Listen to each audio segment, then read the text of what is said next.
see how we can verify the two functions are inverses. And we'll talk about in just a minute actually how to find those inverse functions. So here is what I've been saying before, just maybe in a different way. I've said if the function takes a point x to a point y, then the inverse function is taking that point y back to that point x. So let's think about this. So we're taking x to a point y, and the inverse is taking us back from that y to that x value. So f is our function that's doing that first operation. And then the way we denote the inverse function is it's f inverse of x. Okay, this is not f to the negative 1 of f. It doesn't mean 1 over f of x. I know you're used to that negative 1 being an exponent. That's not what that means here. This is just notation. F inverse of x. Okay?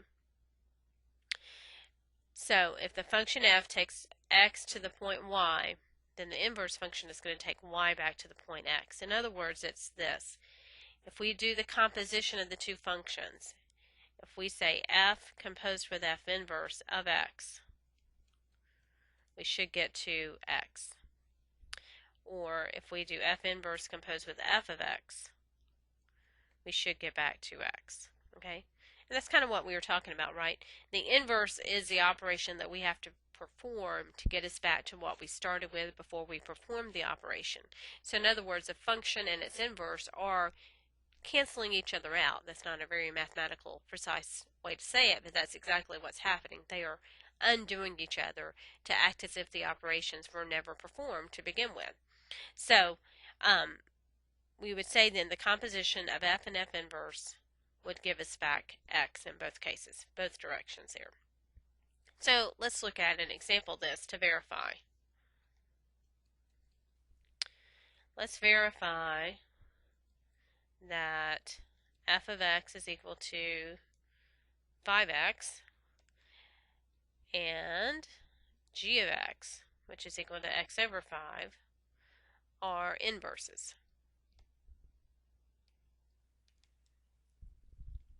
So what I would have to do is say f composed with g of x must be x, and g composed with f of x must be x. So let's see that. Do you remember how to do compositions we talked about?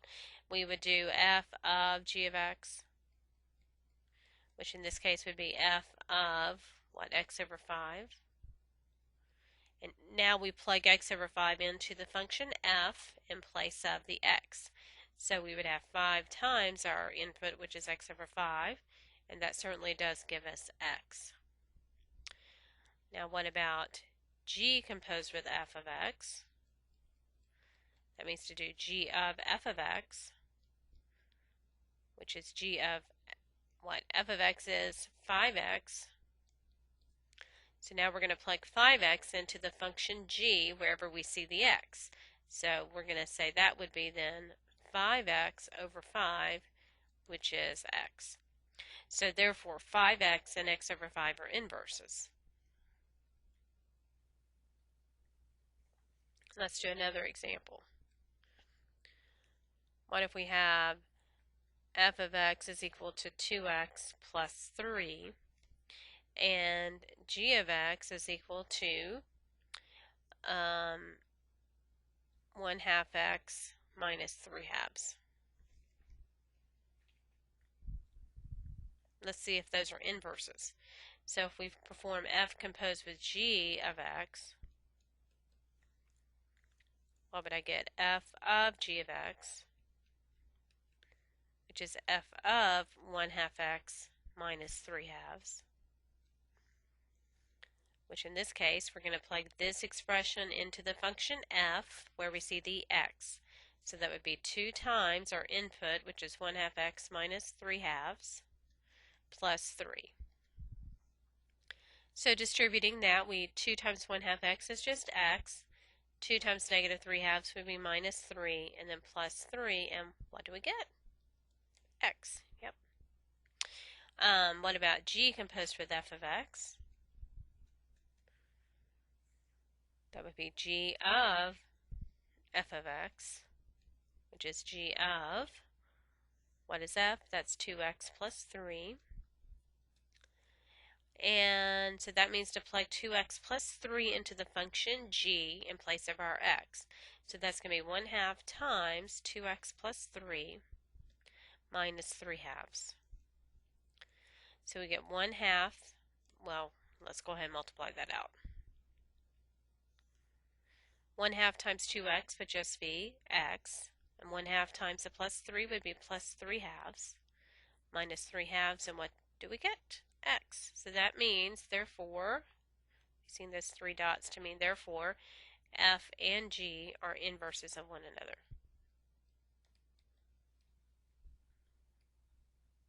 Okay? Now, let's actually go through and find the inverse of a function. Well, it's just like I was saying before, if we knew that the point xy was on the graph of f, then f inverse is going to take the y to the x, right? So the point yx is going to be on f inverse. So what does that mean or tell us? That what we started with in the form of xy is now interchanged to become yx. So what really happens in f and f inverse is that the roles of the domain and the range are switched. What am I doing, roles? Y'all think I'm probably crazy here. Let's spell the right roles. The roles of domain and range are switched.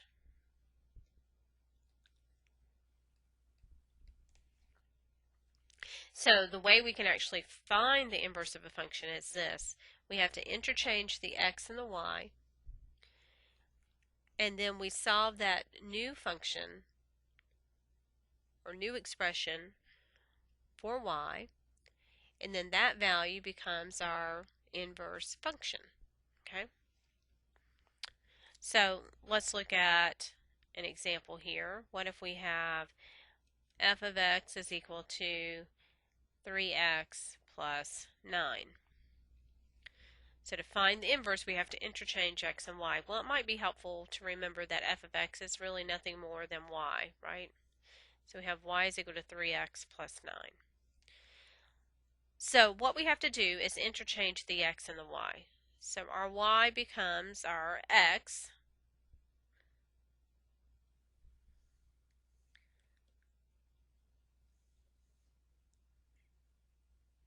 and our x becomes our y. Okay. And then we solve that new equation for y. So we would subtract the 9 and then divide through by 3. So we would get x minus 9 over 3 is equal to y. Or if you want to write that in a model mx plus b, we would get 1/3 x minus 3 is equal to y. So this is telling me that our inverse function then is equal to 1/3 x minus 3. Okay. Now, how could you verify it? You could do the composition, right? Plug 1/3 x minus 3 in place of x. You should get x. If you plug 3x plus 9 in place of x into the inverse, you should get x. They should cancel each other out. Okay? Let's think about another function. We know that only one-to-one functions have inverses. So if you think about all of our basic functions that we've studied, right? We can have inverses of those that are one-to-one, like a cubing function is one-to-one. So let's say maybe that f of x is equal to, what do you want to do, like x minus 5 cubed plus 2. So how would we find the inverse of that? So we first start by calling f of x y.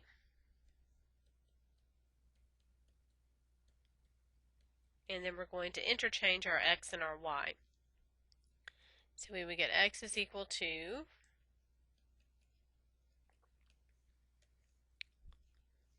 y minus 5 cubed plus 2. Okay, so we're interchanging our x and our y. And now we're going to solve for y. So we would subtract the 2. So we would get x minus 2 is equal to y minus 5 cubed. Now to remove the cube, what do we have to do? Yeah, take the cube root, or raise to the 1/3 power, but that would be the cube root of x minus 2 is equal to y minus 5. And now we can add 5 to get the cube root of x minus 2, then plus 5 is equal to y. And maybe you want to see that y back in the original color purple. See that?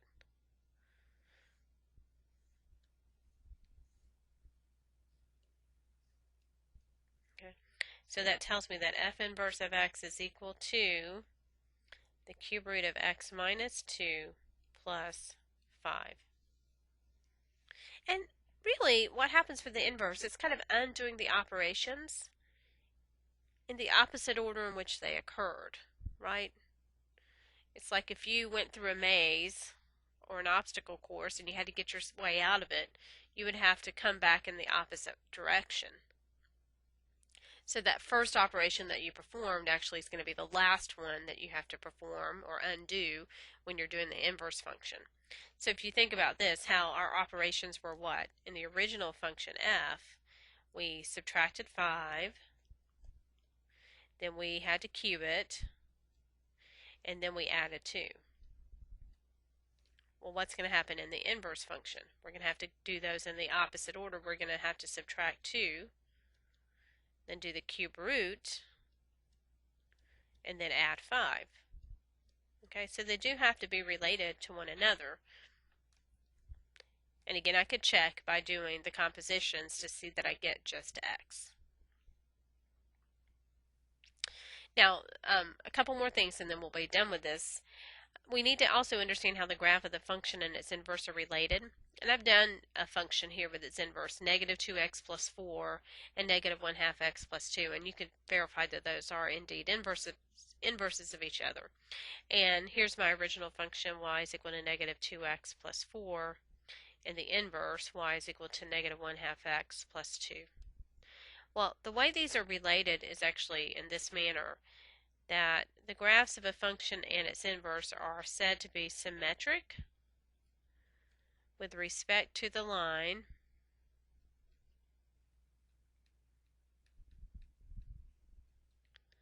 y is equal to x. And remember, y is equal to x is our basic linear function, that identity function. It goes for the origin with a slope of 1. And think of it this way, if I actually folded my graph along that line, y is equal to x, so you're folding it along that diagonal, what's happening? Yeah, this piece does what? It is a mirror image of this piece. Okay? So the graph of a function and its inverse would then be mirror images of each other if we did that. And then the last thing, we want to find the inverse of a function with a restricted domain. Do you remember how I said that the function f of x is equal to x squared is not 1-to-1? But I can restrict that function. If all I'll look at is this piece here, where x is greater than or equal to 0. Notice that I've covered all the domain, right? I've just taken out all the duplicate y values. So if I talk about defining the function f of x is equal to x squared on x is greater than or equal to 0, then now that is 1-to-1. And I can find the inverse of that. So I would start by saying that y is equal to x squared. Then I'd have to change my x and y. So I would have then that x is equal to y squared. But I also have to change this. X is greater than or equal to 0 now becomes y is greater than or equal to 0. Okay. Well, and really what you have to think about, the domain and the range have to interchange. So we need to think about what the range is so that I know what's happening to x on this restriction. If x is greater than or equal to 0, notice that our y value is also greater than or equal to 0, right? Because that's what the range is on that piece. So we would interchange our x and our y to get them that y has to be greater than or equal to 0 and x has to be greater than or equal to 0. Those aren't always the same value. I'll show you an example with that in just a minute. But then when we solve for y, what would we get? Now we can take the square root of x. Okay, so this is saying that the inverse of that function is the square root of x, but only where values are greater than or equal to 0. And in fact, you know what the square root of x looks like. It looks like that. And so that symmetry that we just talked about would occur. Okay. Now, what if that was something like f of x is equal to x minus 2 squared plus 4? Then the way we would do the restriction is, well, that's what it moves right 2 up 4. So it looks something like this. So we would have to restrict our domain to be values that are what? Greater than or equal to 2. And so we would have to say x minus 2 squared plus 4, that's 1 to 1, where x is greater than or equal to 2. And y happens to be greater than or equal to 4 there. So if we're trying to solve or find the inverse, we would say, first off, y is equal to x minus 2 squared plus 4. And then we would interchange our x and our y.